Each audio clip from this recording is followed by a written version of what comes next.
Running into a Pig, an introductory video to the TUPIG dimensions for cross-cultural learning leaders, based in the work of Gerd Hofstede and the research of B. Jan et al. Fernando Sanchez Arias. Going global. Global? That means being cultural. The world is getting more and more diverse, and the learning leaders and trainers who work internationally need to interact with each other to accomplish their goals. Wall Street Journal, The Economist, Financial Times, Knowledge at Wharton, and Harvard Business Review have given a wide coverage to the intercultural aspect of business. Companies are going global. They are opening branches and business units in new countries. They know that their success lies not only in infrastructure, a great product, or a good market. It lies in the people and in the way they are trained and developed.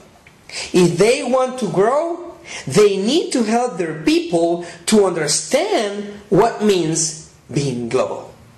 Let's take the case of Amadou, a Senegalese executive who was trained in US, contracted by a telecom company to lead operations in Middle East and South Africa, and is currently in a venture to reduce the digital divide in this continent.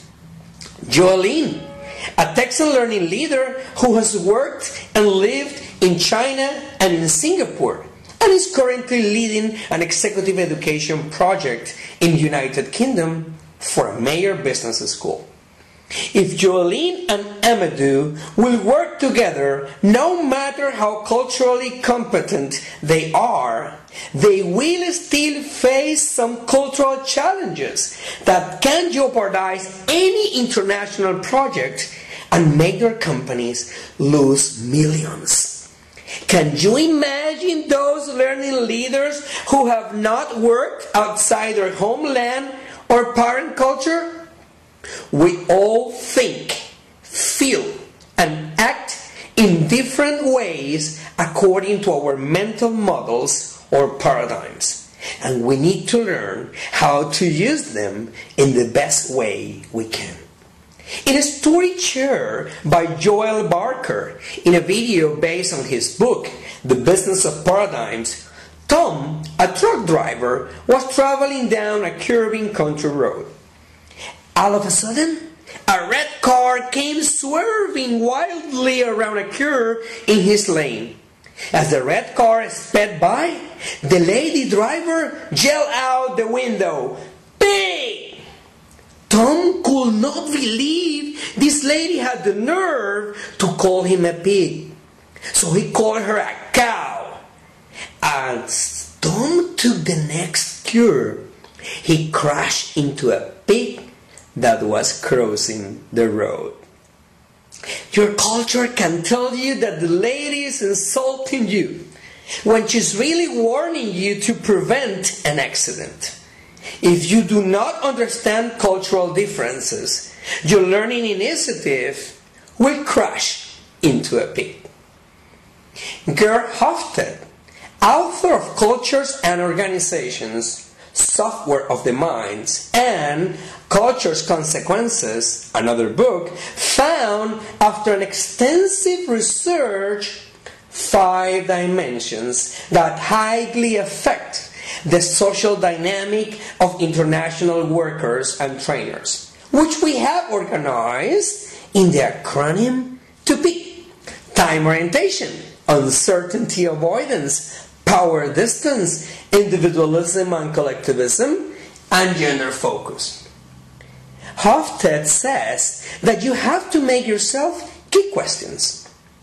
Regarding time orientation, what is more important, past, present, or future for this specific culture?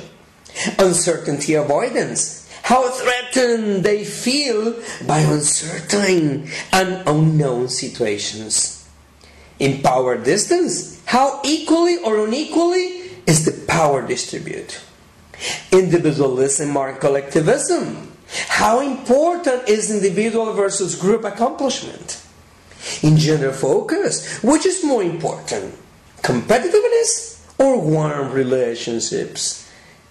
Recently, Bijan from Tsinghua University, Y1 from the University of Minnesota, and A1 jury from Walmart adapted the 5 dimensions to learning processes. Regarding time, they asked, does the training generate immediate or future benefits? Uncertainty, does the learning have high or low risk or clarity training tasks? Power, is the trainer seen as an expert or as a learning facilitator? Regarding individualism and collectivism, is the training method cooperative or individualistic? In gender, is the training perceived to benefit personal competencies or interpersonal relationships? So, let's avoid running into a pig. Using the 2 pig dimensions, use them and be truly global and cultural. Don't